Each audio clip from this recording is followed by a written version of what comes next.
Hey everyone, it's Ivan, kitbadger.com, out here for another gear review and ultimately part one in the night vision series. Today we're going to be talking about this by AGM Global Vision. It is their PVS-14 NL3. So what is it? It is a NOD, a night observation device. This being a PVS-14, that is basically a general blanket term. So it's in reference to one, the housing this is in. All PVS-14s have pretty similar housings dimensionally, buttons, the way those things work, and then also dimensionally for the tube. So PVS-14 tubes are more or less standardized. So you can actually take these tubes from one housing to another as long as they accept PVS-14 tubes. So kind of blanket term, PVS-14. This one right here happens to be Gen 2. If you look at the marketing material, it is Gen 2 Plus. And then if you look further at the marketing material, it's level 3. What does that stuff mean? Really nothing. It's either Gen 2 or it's Gen 3. There's no such thing right now as Gen 4, Gen 2 or Gen 3. This is Gen 2. As far as level 3, it probably means something internally to the company as far as like, hey, this is how we decided to grade these. This is our metric. It means nothing to the consumer. It's pretty much marketing. So Gen 2 tube. So we should probably touch on what is Gen 2. Well, different generations of night vision equipment is in reference to when the technology has made a giant leap forward. So we had Gen 0 back in the day, I want to say like World War II. And then moving forward, there was eventually Gen 1, like Starlight scopes. They were giant. And then you ended up with Gen 2, which actually used in the Marine Corps with the AN PVS-7 Bravos, things along those lines. And we have these also, PVS-14s made in Gen 2. And then eventually there was a leap in technology in both the materials of the photocathode, which is the ability to basically pick up, I guess, photons it would be, and transmit that light into electrical signal. And that basically differentiated between Gen 2 and Gen 3. That coupled with auto gating, which we'll get into later, which is also very important. But these right here are Gen 2. Gen 2 is definitely a lower level than Gen 3. It is low gain versus high gain. So the ability to refine basically that definition a lot lower with Gen 2 versus Gen 3. And basically its ability to pick up and distinguish light. So what does that mean in practical terms? Well, you can look through like marketing material and see a image collected through a Gen 2 tube, and it'll be really clear, like really clear. And you're like, man, that's really nice. Like it's right next to a photo taken through a Gen 3 tube, and they pretty much look the same. So you can do that. It's marketing though, because what it comes down to is the ability for the tube to gather light when there is not very much light. And so that is a huge difference. So if you have a Gen 2 tube versus a Gen 3 tube, all things being equal, the Gen 3 tube is able to gather more ambient light. So depending on your use case, like if you're in an urban environment and there is a lot of light around, you can probably actually see pretty good with a Gen 2 tube. Once you get somewhere where maybe it's darker, whether it's inside of a structure or something along those lines where you don't have that ambient light, that's where this really starts to suffer, and then you need supplemental light, whether it's from a illuminator, whether it's LED or diffuse laser, so that you can actually get a good picture still using your Gen 2 tube. Unfortunately, with Gen 2 tubes, you don't get usually a spec sheet with them. So you don't get some of those meaningful numbers to kind of figure out like, hey, where does this fall on the spectrum? It's just like, well, it's a Gen 2 tube. So by way of example, you don't know like the EBI or your figure of merit, which is a number comprised of your resolution, which is line pairs per millimeter, multiplied times signal and noise ratio, which is kind of like a general like metric when you look at night vision tubes to see how they do.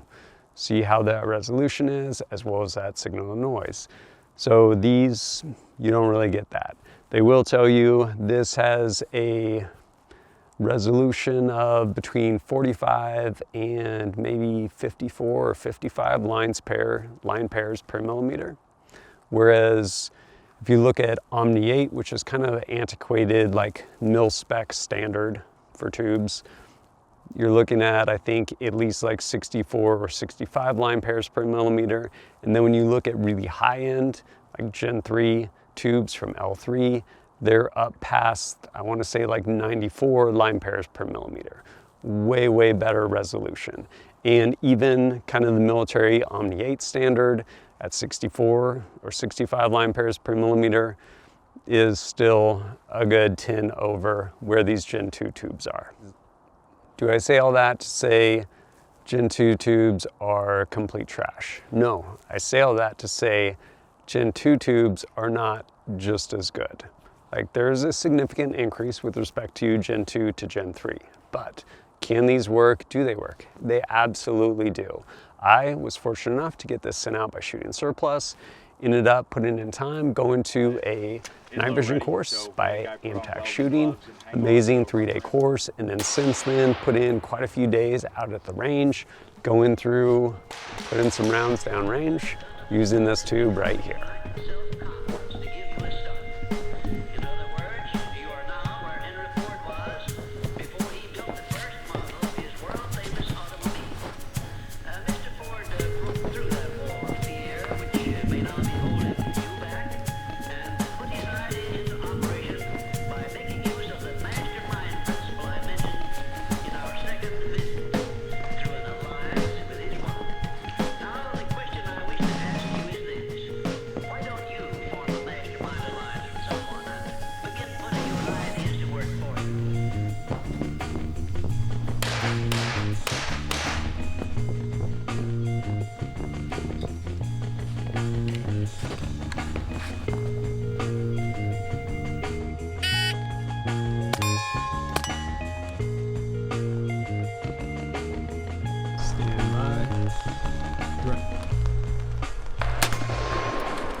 This one right here is Greenfoss. You can actually get them in Whitefoss as well.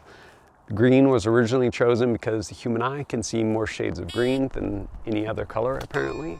I will say with Whitefoss, just that contrast, it can be easier to distinguish things as far as resolution. But again, you come back to resolution, the line pairs per millimeter. So if you have a really low, comparatively, resolution, will Whitefoss versus Greenfoss make a difference? Probably not. But this absolutely does work out there on the range, being able to obviously use supplemental illumination when you need it and get those good hits. This PVS-14 NL3 comes with this handy bag and a few different accessories.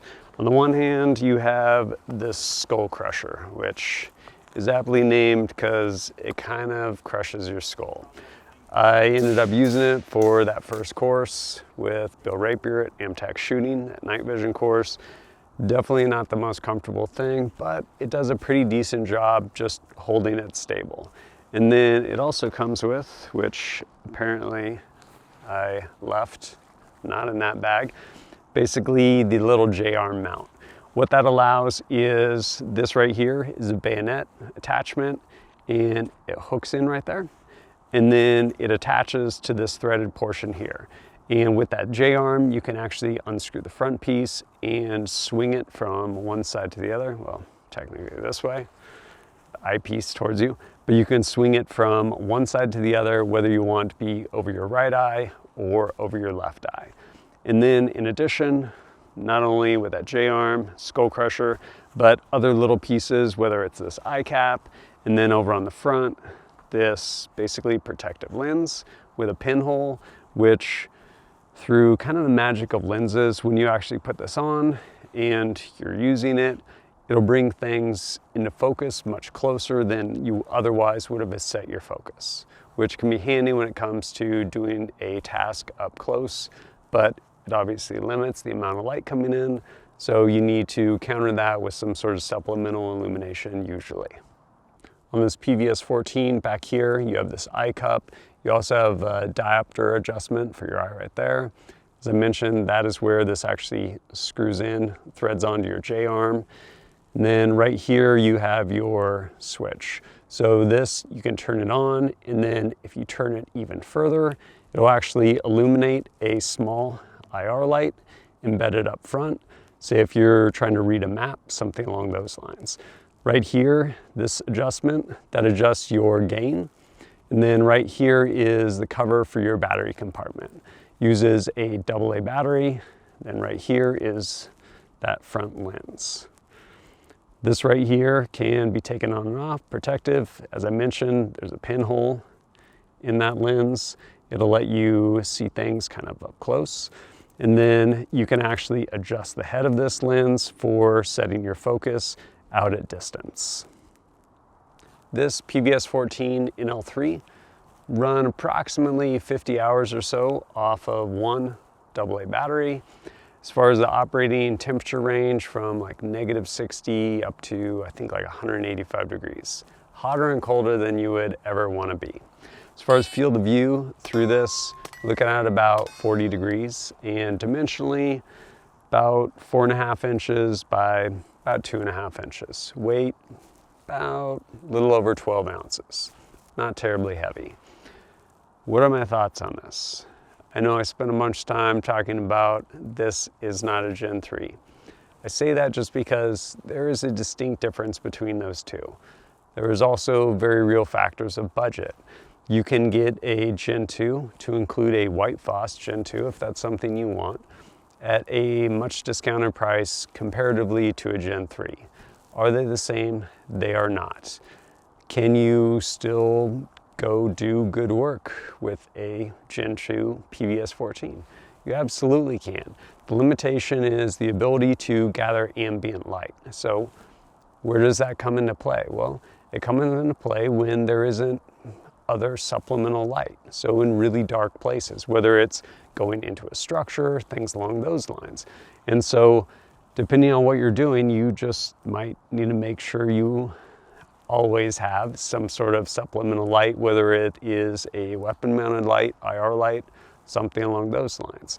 Again, if you're inside a city, something along those lines where there's all kinds of ambient light, this may very well suit you. But once you get into those dark areas, this will not shine the way a Gen 3 tube will. To include even just resolution as well.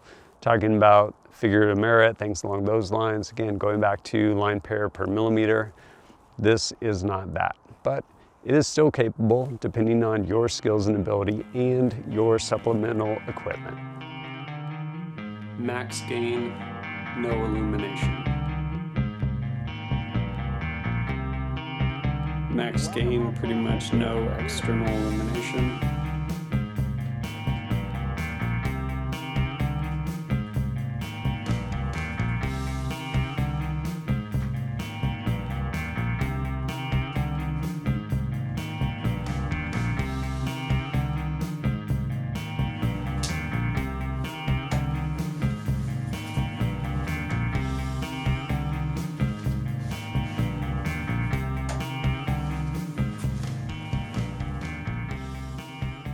One other thing worth mentioning with respect to Gen 2 versus Gen 3 is with Gen 3 you had auto gaining.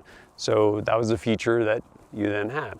So if you walked into a room and the lights turned on, your tubes would basically adjust, they would throttle themselves back so they don't burn themselves out. Or if you went from like a blacked out room push through this door and now you're in broad daylight. Again, tubes basically say, hey, there's way too much light coming in. We're gonna throttle this back, protect the tubes. This does not have auto gating, but it has their automatic bright light shut off.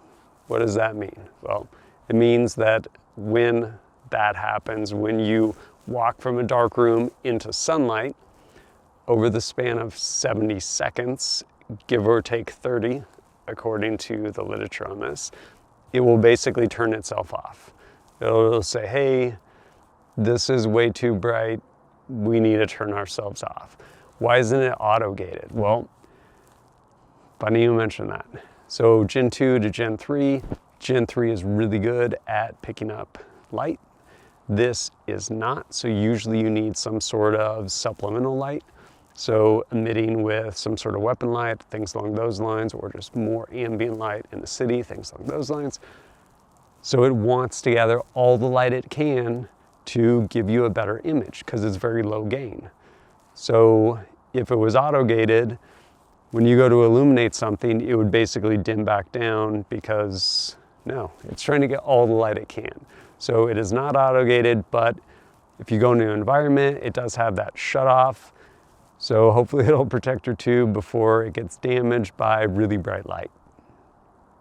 If you're looking into getting into night vision and this Gen 2 PVS-14 fits the bill, maybe because of your application, maybe it's hog hunting, maybe it's, hey, I'm gonna be in like a city environment where there is lots of ambient light, and this being Gen 2 versus Gen 3 isn't a huge factor, especially when you start factoring in price, because budgets are a very real thing, and you can get these at a much lower price point than their Gen 3 counterpart. If that is the case, you can pick these up through Shooting Surplus. Right around $2,100 for the PVS-14 NL3. Overall, personally, I think it is a huge step up in a capability with respect to using this or just using white light.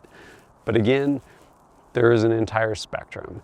As I go through my series on night vision, this kind of starting off down on the lower end as far as that spectrum of night vision, I'll start covering other stuff, but budget's a very real thing, and if this is where the budget is, and this is what you want to get, to basically get your foot in the door, you can absolutely do so.